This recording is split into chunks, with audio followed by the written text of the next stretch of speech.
the World Healing Tour movement with your host, Noah Crane. Heal yourself, heal the world. Hello, and welcome to the World Healing Tour podcast, where our mission is to help you heal yourself so you can heal the world. Hi, my name is Noah Crane. Each week, we will bring you tips and tools and inspire you to live your most empowered and joyful life. I'm also the author of the book, The Grass is Greenest Where I Am, because the grass is greenest where you are when you say so. When you choose to live in a place of no comparison, no competition, and no scarcity, when you choose to live in your own love and light and share your unique gifts with the world, because we're all unique. And that's why it's called World Healing Tour, because when you heal yourself, you truly create that ripple effect for others to heal as well. Each week, we have incredible guests come into studio to pour into you and support you on your journey, because we all need each other. My guest today, Daisy Katherine, is an entrepreneur and a founder of Happy, Healthy, Wealthy Way. I love that.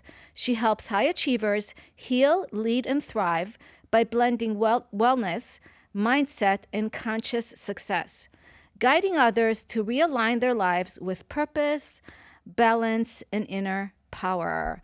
Daisy Katherine, welcome to the World Healing Tour podcast. Hey, Noah, how are you? Great. It's so great to have you. Yeah, I love your mission of what you are here to do. And, it's incredible. Although you really hit every area of life. And I'm sure that it's been a journey to go through those areas for yourself. Maybe you want to start sharing a little bit how did you come to that place of wanting people to step into that? Wow. I mean, it's just, I suppose, a tumultuous life that I've lived. And I'm only turning 28 next month, but I've gone through a series of challenges, as we all do, as we all have. But something that has absolutely pulled me through was mindset and shifting perspective, and also taking action on these mental shifts, going from a place of complete darkness to living in light and accepting circumstances, as being part of essentially our level up in life, as opposed to having victim mentality, which I'm sure you know much about. I mean, you yourself, doing the Healing World Tour is incredible work, and we're very much aligned in our passions and what we wish to convey to the world and help others in this way. Yeah, I love that. We are very aligned. And I just want to ask you, so you're 28 years old. Some people live their whole life in victim mentality. Where did you get to a place where you realized, like, hey, this is not serving my life? This is not the path I want to go into. Great question. There are several key points throughout my life. One, I would suggest, I almost feel as if I've always known that there was so much more to life than the life I was living, which is like a shelled version of myself. And to be frank, it took a great degree of, um, I don't want to say hatred, but I want to say disinterest, dislike, and a lack of respect for who I was as a person and the life I was living. I almost had to perceive myself from 3D and say, well, does that woman, that girl, I will say at the time, does that girl align with any of what I believe to be true about what is possible in life? And the answer was no. Mhm. If I was looking at myself as a 3P, third perspective, it was, do I respect her actions? Do I respect the way she thinks, acts, feels? And the answer was just no. And it's a brutal honesty, self reflection moment that I think we all ought to take a moment to assess. And I mean, that was like this, just the realization alone was the catalyst for a slow, slow change. I mean, undoing, patterns that have been ingrained in us, sometimes generationally speaking. So yes, it took a brutal self-reflection moment of who is this girl in the mirror, and who do I want her to be? Mm. How old were you when you got to that place where you reflected? This is one question. And number question, was there anybody that helped you through that? Wonderful. These are very intense questions. My journey, I suppose, began in 2020, so it's only been about 5 years. I was still, there was so much to unpack there. I did have a therapist at the time who was really just a very big support system. She was kind of the only person I had who knew everything about me. And probably to this day, actually, is the only person who knows everything about me. So it's been a very lonely journey. In 2022, my dad passed away of hypopharyngeal cancer. And I had my very last, I would say, dark night of the soul, a drinking bender where I was just blackout drunk. And that was coming up on 3 years now this October that I've been sober. And I mean, it was like 4 a.m. I woke up, I couldn't sleep, I was still hungover and still drunk. And I was like, who am I? Who even am I? So that was a big catalyst for change. Support wise, again, my therapist, and for me, Christianity, the Holy Spirit, Jesus Christ, was a very big foundation for me to kind of root myself into. And I know that's more so in the spiritual realm and not necessarily here in the physical. But through the Holy Spirit, I was gifted. I was gifted different circumstances, people who, in moments of my life, planted different necessary seeds. Hmm.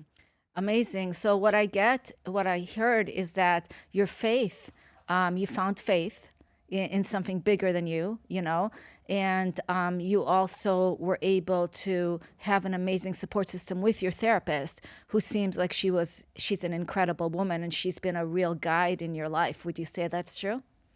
I would say that's correct. Yes. There was a point in time, however, where all of what she taught me it reaches like a dead end, right? You can Mhm. only give so much and learn so much about yourself before you actually implement these teachings into your life. And that's when the real change actually happened. But she planted many seeds and was a wonderful catalyst for that. Mm. That's incredible. Do you want to tell us a little bit about your like past story as far as like your upbringing and what brought you to that dark place, so people can get a better visual of kind of your journey to this transformation? Right. My upbringing was chaotic. Dad was a rageaholic. My mom was very submissive. The way I always perceived it, and didn't actually come up with the dialect until I was older, of course, was I was living under a household with a demon and an angel. That's what it always felt like. My mom had this beautiful, radiant, loving, nurturing presence, Mm. and dad was just always angry and looking for reasons to chew you out, belittle you, berate you, make sure that you felt like you were nothing. And I mean, there's of course that goes in a lot that goes into that as well, in terms of accepting and understanding people and where they're coming from, and also differentiating, that their actions weren't necessarily okay, but you're able to understand and accept later on in life anyway. So this was my upbringing. I began. Did you have brothers and sisters or any siblings besides, or were you an only child? No, no, I do have an older sister Hmm. and I have a younger brother. I don't actually necessarily communicate with them at the current time. There was a lot that happened after both of my parents died that kind of broke us all apart. So I am a lone wolf now, but I do have siblings. Okay. And so your relationship growing up with your sibling, was it a close relationship? What would you describe it as growing up? My brother was my best friend. I mean, I love that guy even to this day, even though we don't necessarily have the closest relationship as we once did, but he was my best friend. My sister was like, respectfully, she was like a mini dad, like just very rageful, very manipulative, toxic, all of that. My brother and I had a hard time having a close relationship with her. And I'm sure it fluctuated as well because it's like, one season you're closer with one sibling versus the other. It's just kind of how things go. But generally speaking, my brother was like my bestie and our sister was like our enemy. So were you guys close in age, you and your brother? My sister's 3 years older, and I'm 3 years older than my brother, so we're about three and three, more or Okay. less. Yeah. So, all right. So you're growing up in this house where there's a lot of dysfunction, which we can say that there's a lot of homes like that, right? It's not Mhm. uncommon where there's a lot of dysfunction in the house. One parent's angry, the other parent's trying to protect more. So that's really hard on any child growing up. It's confusing, and it just it doesn't really give you the foundation, the strong foundation of who you are, like what we're talking about. Agreed, absolutely. And it is very sad that there are so many children that have to Mm. go through all of that, which is kind of why I feel now a big focus on women uh healing themselves so that they're able to choose a partner, a stable, emotionally, physically, spiritually stable partner, so that we can, through the power of women and our choice and our ability to recognize, good quality men that are able to, provide healthier lives to the generations to come. Yeah, and I really think that's probably one of the most important things is who we choose to spend our lives with, right? Who we choose to bring in, because we have a choice. We're not we no longer have to follow in the footsteps of our parents, and now we get to choose. We're in control of our lives. We get to see how it goes, and that's the power we have as adults. Absolutely. Yeah. And going back to the taking accountability and accepting responsibility for our circumstances and ourselves is really what leads to that change. So, yes, very, very vital. Who we choose to marry and have children with as women is incredibly powerful. And if you're looking at it, and this is so controversial, but if you're looking at it from a greater, grander perspective, a bird's eye view, we actually hold all of the power. Mhm. And can you explain more about that? Yeah. So, us as women, through our decision of who we choose to have children with, is what sets the tone for the next generation. If we are consciously choosing to marry and have children and repopulate with men where we know we're able to create a safe and stable environment for our children, we are setting the next generation up for success. Versus if we are continuously acting out of generational patterns of Mhm. low self esteem, traumatic wounds, things that are generally difficult to overcome. So I don't absolutely blame any woman for following patterns. Like this stuff is hard. However, which is, where people like you and I come in, where, we assist others kind of shift mindset and see and accept responsibility. Anyway, so it kind of like paves the way to the next generation. And No. I believe that we hold all of the power in that through our self-awareness and who we choose to repopulate with. I love that you said that because it's so true. Because when I also grew up in a household that, was dysfunctional, where the stepdad was very abusive and the mom was more the protector, and I chose that I was going to have an amazing life, and I chose the man I was going to marry so I could break that cycle. Because I think we're here to break cycles, to shift, and to recreate ourselves, not to stay the same, right? And so that's not easy, but it really takes a lot of self work. But I had to get to a place where I knew that I needed to choose, like not have a guy choose me. I had to have enough confidence in myself that I get to choose. And that's the power we have as women. And I think that's kind of what you're referring to. Yes, absolutely. Precisely. You got it right on, Noah. Mhm. Yeah, because otherwise, we can't leave it up to chance. And so yeah, it's great that you were able to come to that. You're you're single at this point, right? Right now in your life. You're 28 years old. Are you single? I am single. Yes. Okay. Okay. So you're single. So you have everything. So you basically have done so much self work on yourself that now, when you do choose somebody in your life, and when you're ready to settle down and get married, you're going to come from a healed place, not from a place of pain and past and trauma, and you can choose really powerfully the person you're going to marry. I agree with the majority of what you Hmm. said. However, there is one point I actually may differ a little bit on Sure. the healing portion of it. I don't actually perceive that I'll be married as a healed woman. I think it's going to be a lifelong journey and an evolution of the healing process. Hmm. And I do think about this even now when dating. I recognize that because of my past, in many ways, I just have different requirements that are in ways abnormal, perhaps um, even more of a safe space required in order for me to thrive. And I think the healing process is also going to come with being in a relationship and the evolution of that relationship. So I don't see myself being getting married as like just I'm just healed woman, because it's evolutionary the way I see it. Well, healing is continuous, but you have to come to a certain healing point where you could choose powerfully, right?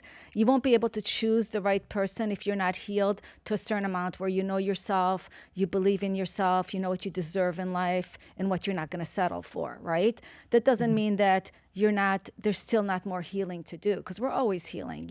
Trauma comes up in life, even in other ways, not just from family and things like that. Things come up and things change, and we go through traumas, different traumas in life. But I agree with you that you need a safe space to be able to continue your healing.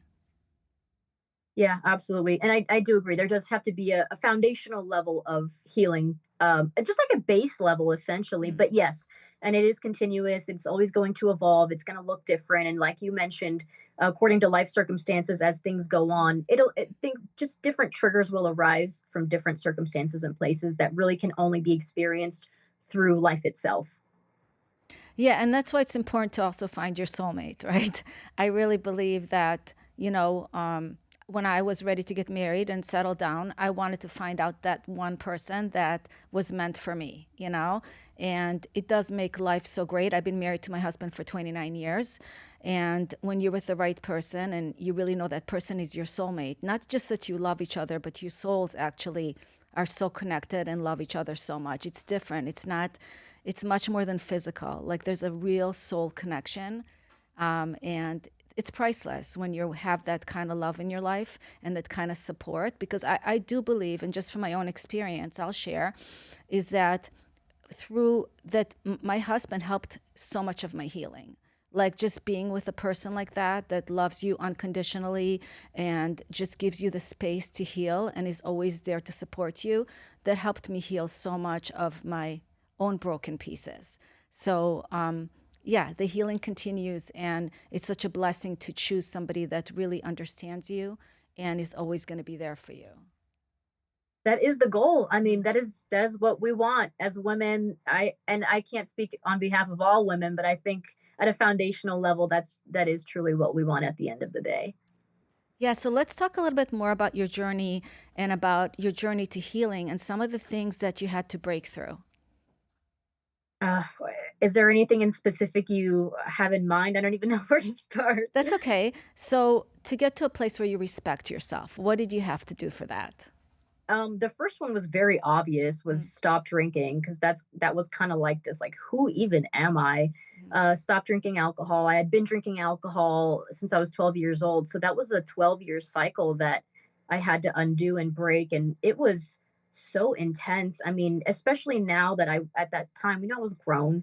I was it's like 3 years ago now, so I'm like what, 20, 23, 24, 24, yeah, 24ish.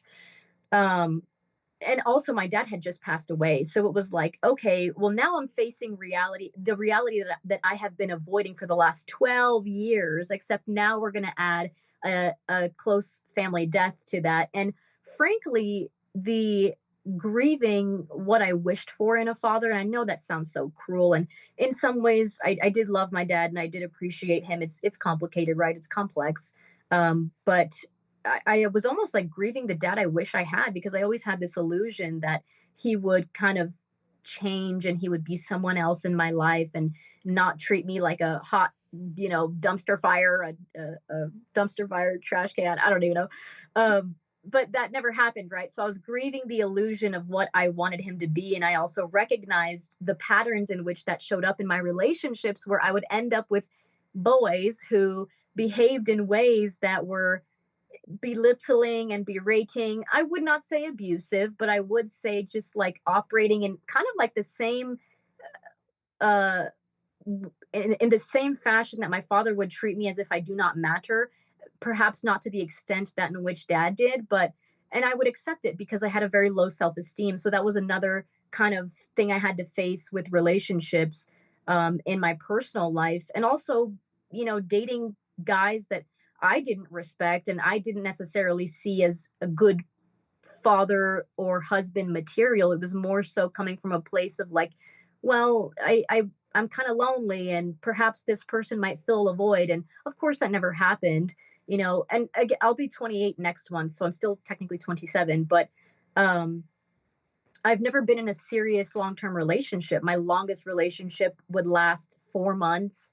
And then I think we chatted a bit more a couple months later. But yeah, I've never gone past 4 months. And it's like this pattern in my life, again, of like it boils down to self-respect.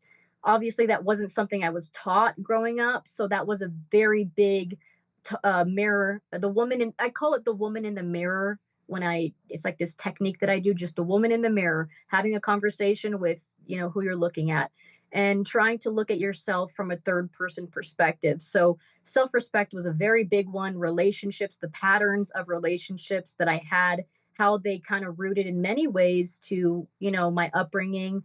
And what I could do about it. That is the most important part. Okay, well, now we are self aware. Now we recognize and we're kind of putting some pieces together, rooting back some patterns to certain ways in which I was brought up. But now, what do I do about this? And of course, even when we recognize what our own solution is, we don't always have the audacity or the means to take action on that. So it took many years, it's taken years of practicing acting on what I know to be true about life, which what I know to be true about life is not necessarily what I have known to be true about life. So the differentiation and the biggest one, just taking action on on these truths that come up. Okay, this is where I am, this is where I want to be, this is who I am acting as, and this is who I want to be acting as, and just having the audacity to take action on that. So would you say taking action has been the biggest shift for you? Absolutely, yes. Taking action despite fears, anxieties, worries, taking action is what is going to pull what is out of your mind and your spirit into the physical world. Yeah, I agree. And so, what are some of the actions you took to start shifting? Was it also, did you read self-help books? Was there anything else you did to help you start taking action? Yeah, great question. There were, I suppose, a couple of self-help books.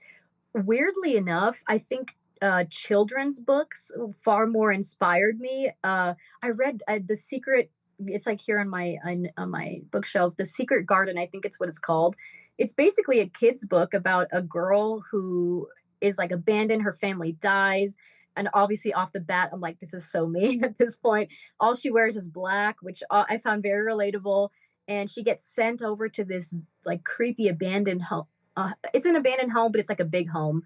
Anyway, it's like this mysterious garden that she discovers that essentially being out in nature brought her back to life. And I was like, this book is so relatable in so many ways because spending time in nature has brought me back to life.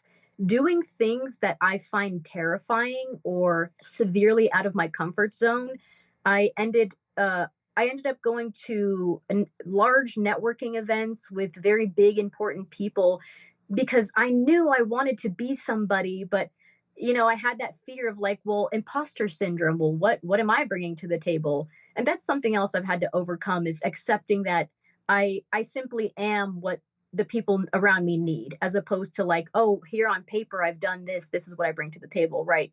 So I started going to these large networking events and just being so uncomfortable talking to people. I had anxiety just having a conversation with somebody. Just I was a very shelled human being.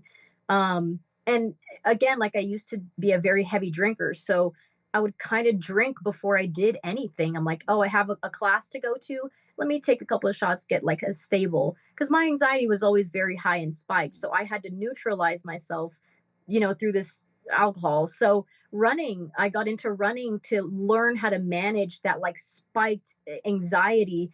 And that was a big one. Exercise, again, going to these networking events, doing things that I would otherwise find so challenging.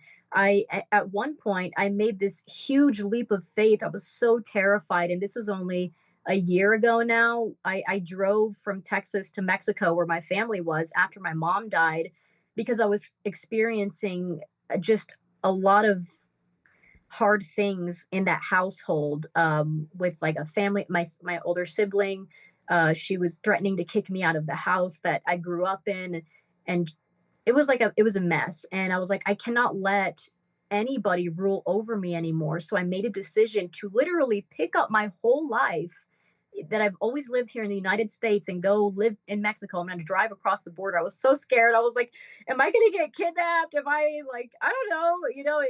I was so nervous to drive. You hear stories. So yeah, I could see why it would be So scary. many. I mean, Yes. at one point, my parents had driven across the border, and they like the I don't know. I think narc is a very ugly word to call it. The cartel people, they think they were like trying to stop them for money, because they'll try to stop you just for money. So, Noah, I prayed to God. I said, God, I'm gonna do this because I would rather go live a life I do not know than to allow my sibling to rule over me and continue like this cycle of abuse. So I just took that leap of faith, and it was the best decision ever. I got so close to my cousin. My cousin is the best. But see, that's like the whole point, like taking action on like these things that we find so fearful, and so much blossoms from that. So Mhm. much beauty. I grew up so much as a woman just in that experience alone. It was truly incredible. Yeah, I know you spoke about, when we spoke about going from, turning into a woman, right? And how women, we have to upstand ourselves differently from, how we were when we were younger. And you're very passionate about that. So you feel like that was one of the steps that got you closer to like being responsible and stepping into your womanhood. I wouldn't even call it responsible, to be honest. Well, I guess Mhm. it depends on the perspective, because from a perspective of responsibility, you would say, okay, well, you're in this tough situation. Why don't you just go get a Yes. job elsewhere and like move back to the state that you were in, which the state I'm in now, I was in Texas, this is in Utah. But it wasn't even in alignment with logic. It was completely alignment with faith. And it was completely faith driven. So I guess the term responsibility is like, well, what do you find more responsible? Taking logical action to achieve a certain life or lifestyle, or completely trusting in God, following your gut, and doing something that may seem illogical, but in your soul, you know it's the right step. I suppose I would perceive it as that last option, but again, it depends on who's asking. Yeah, well, responsible for yourself. You know what I mean? You took you weren't going to settle and stay there at the toxic kind of place, right? And you Right. said I'm going to do something for myself. I'm going to be responsible for my own journey, for my own life, for where I'm going. And so by taking that leap of faith, without fear, stepping into that, even with the fear was there, you were able to discover some new things and new relationships that you didn't have before. Yeah, I absolutely love that definition you just said about responsibility, because that is more, I would say that's where I would perceive myself to have the lens of. Mhm. Yeah. So, how important is it to have positive role models around you and have people that support who you are? Well, I majority of my life, I would say I have not had positive role models, nor did I have Mhm. people to look up to. Um, I think it depends on the person. I completely see how having uplifting individuals and positive people around you can definitely amplify and accelerate your growth as an individual, and I think it is vital. However, I did it without having that most of my life. It wasn't until I was in Mexico and I got really close to my cousin. He's probably the most uplifting person I've had, and my family out there as well. But he's been the most consistent. So you can achieve anything on your own with God. I say with the Holy Spirit, Jesus Christ, because that is really where I got my power from. You can do it, but life is that much more fruitful, and it's that much more joyful when you have people to share these experiences with, and have to uplift you and support you for sure. Yeah. And you want to move away from the negative relationships because they're Hmm. not going to help you become the woman that you are. I mean, you can still, grow through things and work on yourself and all that, but you can't stay in a toxic environment and really flourish into the person you're meant to be. Oh yeah, it's far better off to be alone than to be surrounded by the wrong people. That is very, very true, and that is the season that I experienced, was like the shedding of everyone of the past, completely alone, and then stepping into um connecting with more aligned people, aligned with your true purity of the heart. Is really what that is. When you have a pure heart and a pure mind, you end up making connections of the same sort. Where do you think that inner power that you have came from? I think I've always had it. I think I've always it's always gotten me in trouble actually because I grew up in a household where my dad was such a rageaholic, and I always had this perspective of the nurturer, I guess, and a positive outlook. And it actually got me in so much trouble because here dad was having rage fits. I mean, and here this child is saying, "Well, you don't have to be like this." It doesn't, trying to uplift the situation. And I got in a lot of trouble for being positive. And I think that's why I shut off myself for so many years with the drinking and just shutting out who I am as a person. I think I was just born with it. And I also think it's learned as well. And I think at this point in my life, it has been a co creation of being born with it, God's love and learning it and practicing it. And so it's a bit of a combo. What are some of the things that you want others to know about being able to get through the struggle? What are some things you've learned that can help others that are watching today to get through their own struggles? Um, Some tools or some things that you learned along the way. the mirror, the woman in the mirror or the man in the mirror, I guess. Mm. Having those mirror conversations by yourself. And And how long should you have those? How does you do them every day? How does that work? that's a great question because it's shifted now as opposed to when I first started my journey. When I first started my journey, it was like regular, like, if not every evening, every other evening or every few nights, it's like I'm having a whole hour, hour and a half just assessing the person in the mirror, as opposed to now, perhaps once a week, once every couple of weeks, depending on where I am. As a matter of fact, though, I will say it is probably better to, now that I'm like more thinking about it, start the day off with even just like a 15-minute the person in the mirror, just to overview, have an overview of your daily goals. And but this is more so like once you've gone through the deep healing process, like just kind of maintenance, I suppose. But yeah, so in the beginning phases, having solo conversations with the person in the mirror. And also a big one, and I know this could be perceived as controversial, is the people that you're surrounding yourself with. Sometimes, even though they may be good people, great people, sometimes taking a step back and journaling, a very big one, journaling, taking a step back from all the noise around us and kind of sitting with ourselves to um, really reflect within and journal about it. I journal every single day. That has been a nonstop ritual. That's great. That's great that you do that. Journaling is very healing because you're getting the emotions, the feelings on paper. I know it makes a huge difference. And how is, as far as forgiveness, have you been able to come to a place of forgiveness for those people that have hurt you in your life? Wonderful, wonderful question. And this is always an interesting one for me because I fluctuate. Majority of the people in my life, I would say I've like forgiven and moved on from and all that. But my dad, for whatever reason, it's the one that I fluctuate most with. Mhm. There are moments, I mean, and the thing is, I have accepted the fact that he has acted on his own wounds. And I understand that from a logical perspective. And I'm like, okay, although I obviously cannot condone much of what he did, most of what he did, but I can understand it at least, and I can accept it, and I can say, okay, I can assume where he was coming from with that. But there's things that still haunt me to this day, that when these patterns, or when these thoughts, when these things arise, I'm still like, man, like I just don't understand. So it fluctuates. There are moments where I'm just fully forgiven, and there are times when I don't necessarily feel that way. But it's just with him. I think there's just a lot, and it's possible that there's still a lot more to unpack there. I think as I get older, more memories of my childhood come up, and I'm like, oh, it's like, yeah, it's ugly at times. And you have lost your mom as well, right? Correct. Yes, she passed away about a little over years ago. Or September now. Yeah, in February of last year. How hard is it to lose both parents at such a young age? Because I mean, you're 28. It's not like you're married, you have your own family already. How has that impacted you? I This is a very loaded question, and it's very complex in many ways. Again, going back to dad's death, losing him, it was more so grieving, the man I wanted him to be, the father I figure I wished I had.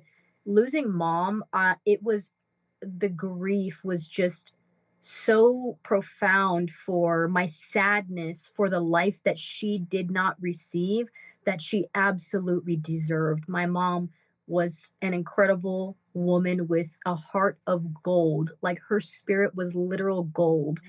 And it it I was grieving so much so just that she deserved so much more in life. And obviously, again, going back to God, I believe that God has a plan and a vision for everything.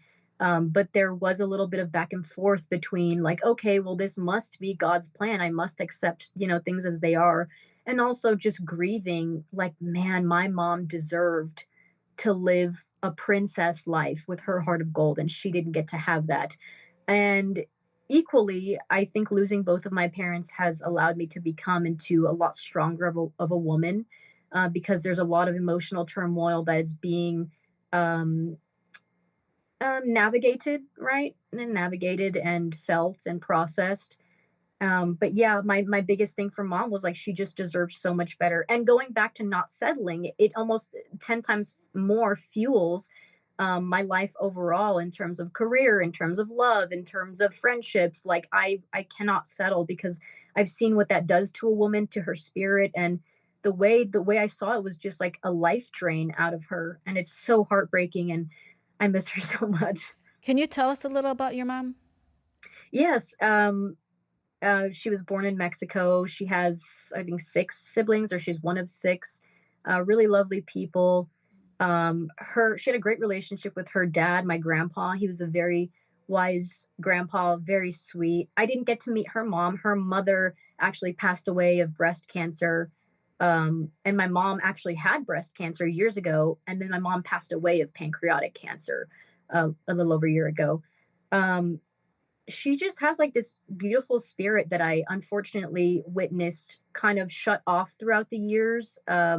I saw the way that dad's energy and I just saw the way dad's energy affected us in the household. And I saw, years of my mom kind of just submitting to what was being established in the household in terms of like darker energies and how it really shut her off as a woman.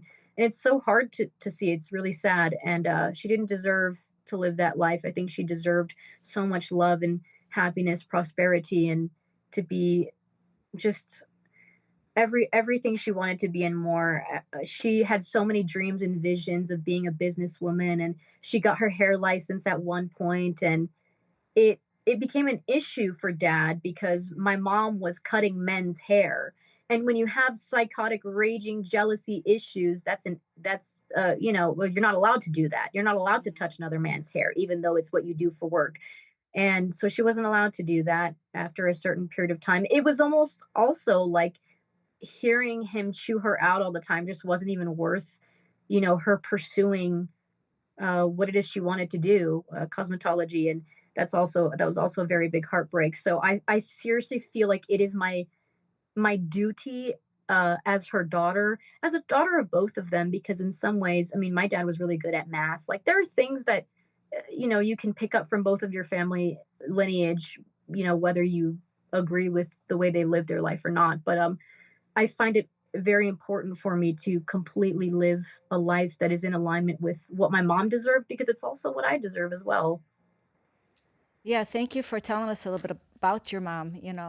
She sounds like she was an amazing, amazing woman. What is the happy, wealthy, healthy way? The Happy, Healthy, Wealthy Way. So, Yes. the Happy, Healthy, Wealthy Way is a program that I put out. It's been about a few months now. It's been a essentially a a uh, excuse me, the term I'm looking for, a like a I can't think of the word, like putting together. I put something out there which has been accumulation of the lessons that I have learned in terms of happiness, health, and wealth, which is all we are rooted from. We are happiness, we are health, we are wealth. And when we can embody all of this and really shift our mindset to align with the values that we hold, that's what it boils down to is what are your values when it comes to happiness, when it comes to health, when it comes to wealth. And this is just how we show up in our lives, again, taking action, and the life that is created in ripple effect of this mentality and this state of being. So that's what the happy, healthy, wealthy way is. I only just with this is my second podcast. I'm only really starting to bring life to it. I had this whole vision and going through imposter syndrome actually. Like I had launched the course, but I was like afraid to myself step forward and even like continue pursuing it. So I'm still learning myself, and this is me stepping forward and um, choosing to fully embody all of what it is that I have learned myself, and hopefully this journey is just as fruitful as it is in my mind. I know it will be because it's aligned with what I know to be true about myself, about life, and the lessons I've learned. Like direct experience, direct. I'm a direct. Um, oh wow, I'm losing my words here. I am what I have learned. So yeah, Yes. so I am what I have learned, and it's out there, and I'll continue down this journey, still facing my own imposter syndrome, y'all. This is a journey, okay? It doesn't end here. It didn't end yesterday, and it won't end tomorrow. What do you want people to learn from the happy, healthy, wealthy way? I want them to get rooted in their values and be clear about what their values are and why. So, being clear on who you are who you are, and again, taking action on where you want to go, who you want to be, and the life you want to live. Life is far too short. When you are, God forbid, anytime soon, when you're laying on on your deathbed, your last breaths, who can you say that you were in this lifetime? What can you say that you have done for yourself, for others? In what ways have you created change, positivity, inspiration? In what ways did you align with the life that you always dreamed and envisioned of living?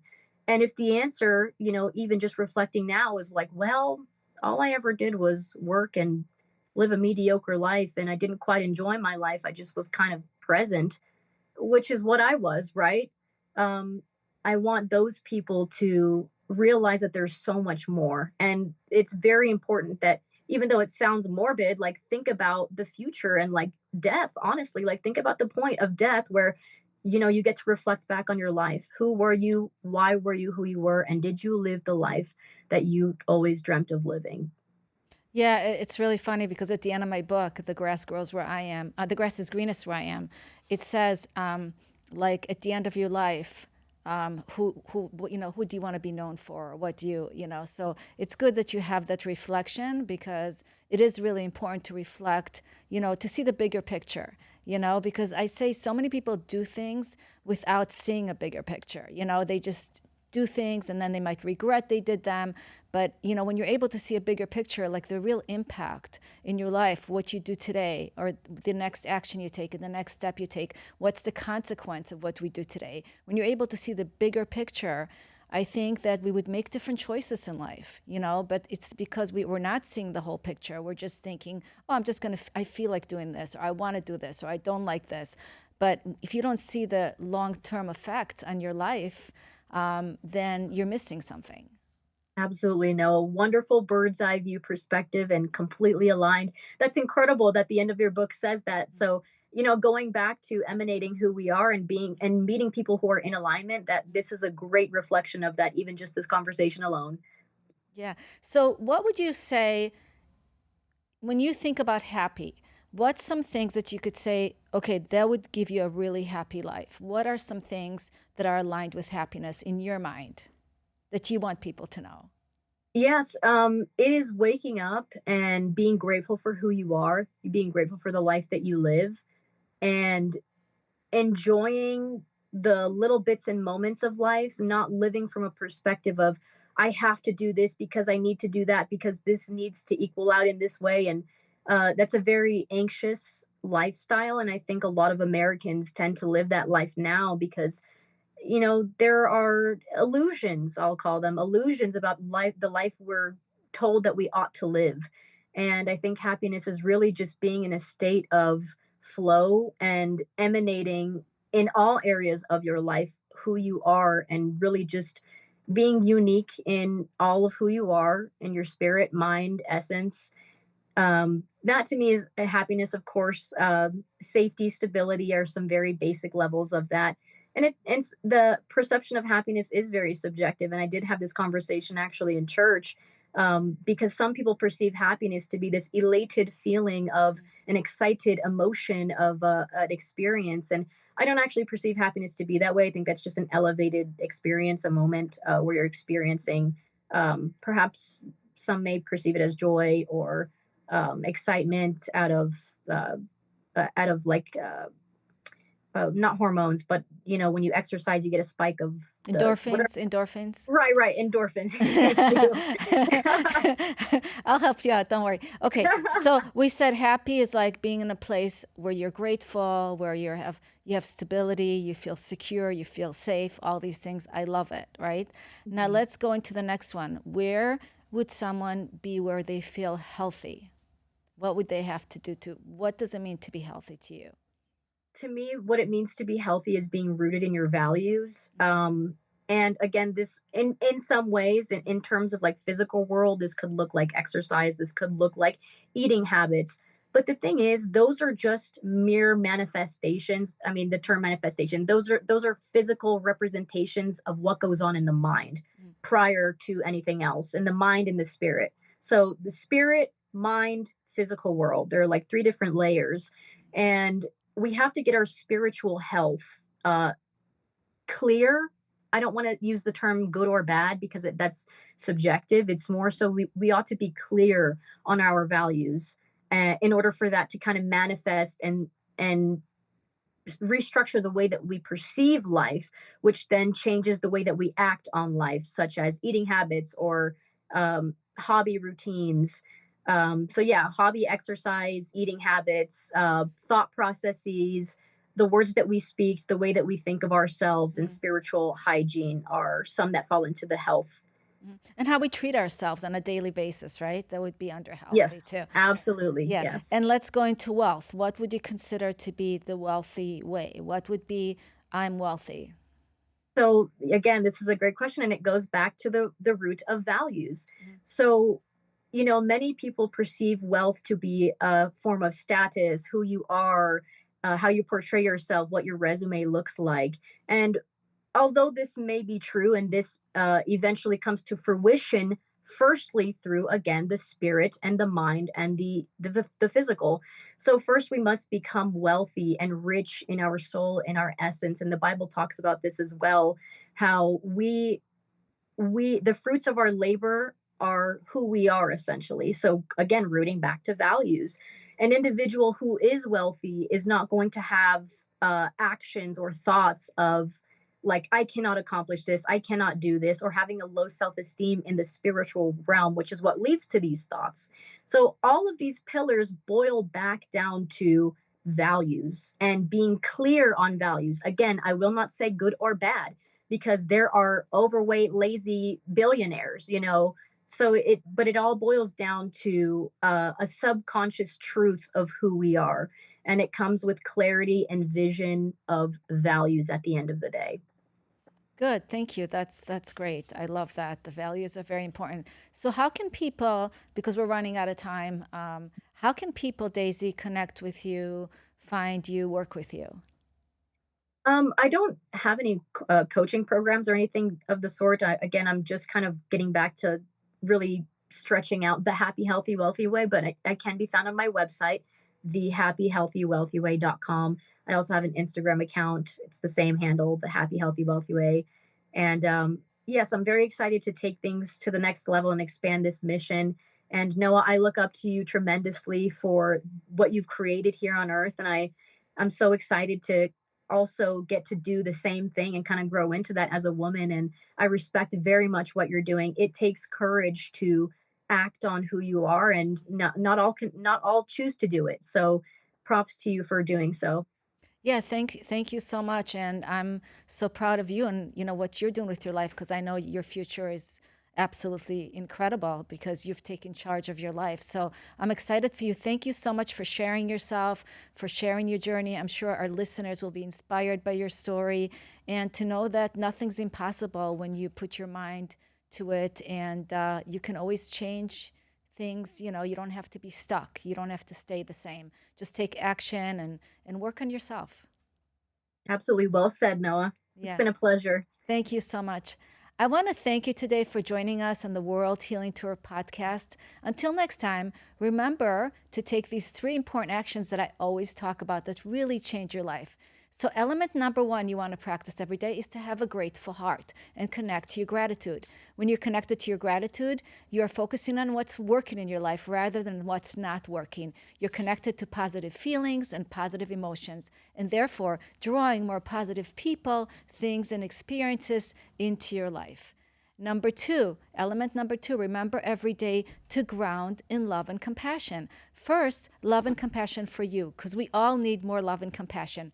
Then make sure you share that love and compassion with others. The more love and compassion you will put out in the world, the more you will have in return. I always say the world is round and energy moves in the round circle. So keep putting love and heart out there and share that love and compassion with others. And number three, I want you to know that you're not alone on this journey. This is a guided journey. I always say guided by God. So whether it's God for your universe, higher power, just know that you're not alone. God is always here to protect you, to guide you, and to show you the right path. You just have to learn to be a good listener, to learn to turn off the noise of others and the noise of the outside world, and tune into your own inner compass and realize what is right for you. Until next time, my friends, have a beautiful week. Namaste. The World Healing Tour Movement with your host, Noah Crane. Heal yourself, heal the world.